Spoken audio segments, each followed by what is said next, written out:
अच्छा, एक चीज़ और है कि संगठन तो बहुत सारे हैं, अलग-अलग बनते जाते हैं। चलो ठीक है, संयुक्त मोर्चे में सब के सब एक साथ आ जाते हैं, तो ये तो अच्छी बात है।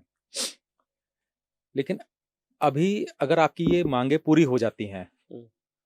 तो क्या आपके संगठन के पास अभी इसके बाद भी कुछ माँगें बची हैं कि जिसके लिए आगे रणनीति बनाई जाएगी, देखिए, भविष्य को लेके? मैंने पहले भी कहा था, आज भी आपके चैनल के माध्यम से कह रहा हूँ, उस व्यक्ति की लड़ाई भी लड़ी जाएगी।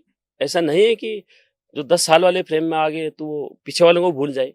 मैंने राज्य सरकार से वही तो माँग की थी कि मैंने कहा भाई चरणबद्ध तरीके से, जो माननीय न्यायालय ने भी आदेश दिया था कि चरणबद्ध तरीके से जो है हम रेगुलेशन पॉलिसी करेंगे। और मेरा उस व्यक्ति को, उस जो मेरा लास्ट वाला कर्मचारी है, जो अब तत्काल प्रभाव में लाभान्वित नहीं हो रहा है, उसकी लड़ाई भी जारी रहेगी, चाहे वो दूसरे रूप में होगी, उसकी लड़ाई भी जारी रहेगी। और उसकी लड़ाई तब तक जारी रहेगी जब तक उसको न्याय नहीं मिले, जब तक उसको उसका लाभ ना मिले। तो वो अंतिम व्यक्ति तक जो है लाभ पहुँचाने का। बिल्कुल। अच्छा नहीं, लेकिन मेरा जो कहना था वो ये था कि आपका नियमितीकरण, समान पद, समान वेतन, हुँ।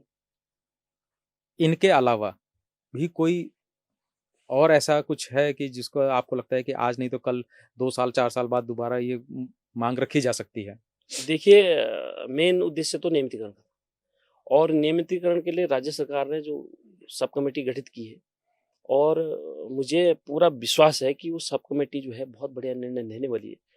और समान कार्य समान वेतन का जैसे 23 तारीख को हमारा आश्वस्त किया गया है कि हमें समान कार्य समान वेतन मिलेगा।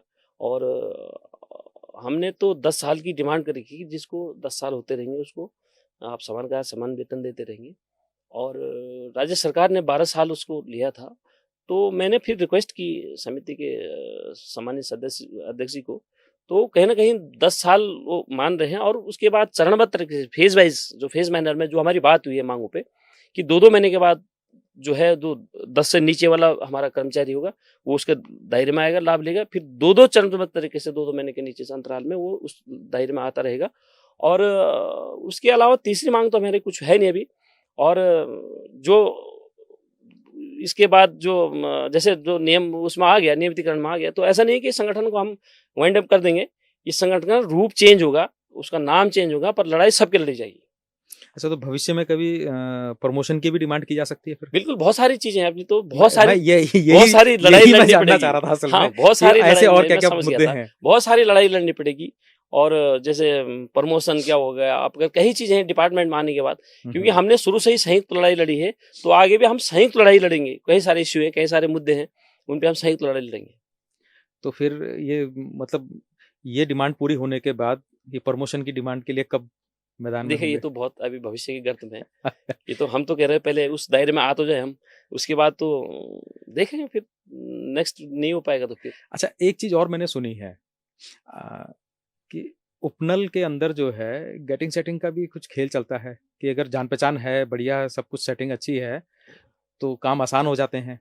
नहीं, मैं समझा नहीं, काम आसान कैसे, मतलब मैं मतलब उपनल के द्वारा भी कहीं लगने के लिए, पे मतलब लगने उपनल के से लिए। लगने के लिए डिपार्टमेंट में। हाँ नहीं जी। देखिए, ये नहीं विषय है, ये इसमें मैं ज़्यादा वो भी नहीं करूँगा कि सेटिंग गेटिंग चलती है, ऐसा नहीं है। क्योंकि उपनल भी जो है रिक्रूटमेंट करता है, तो पारदर्शिता पूरे अपनाई जाती है। और एक पोस्ट के लिए वो लोग 6 वहाँ से लोगों को भेजते हैं, और प्रॉपर तरीके से चैनल वाइज़ जो है चयन होता है। और जिस डिपार्टमेंट में वो जाते हैं, वहाँ उनका जो अधिकारी है वो प्रॉपर उनका इंटरव्यू लेकर के कमेटी बना करके उसका चयन होता है। ऐसा नहीं कि कोई सेटिंग गेटिंग चल रही है, ये तो मेरे अभी तो मैंने सुना नहीं कि सेटिंग गेटिंग चल रही है। पर उपनल जो है पारदर्शिता, मैंने बताया नहीं, पारदर्शिता जो हमारे उपनल के द्वारा बरती जाती है, तो उसमें कहीं सेटिंग गेटिंग का तो मेरा सवाल ही नहीं होता। भाई 6 लोग भेज रहे हैं, तो वो तो डिपेंड करेगा ना उन 6 लोगों पे। वो डिपेंड करेगा चयन कमेटी पे कि वो किसका चयन करें, किसको योग्य मान रहे हैं, कैसे योग्य मान रहे हैं, वो डिपेंड करता है। उसमें उपनल का कोई वो नहीं।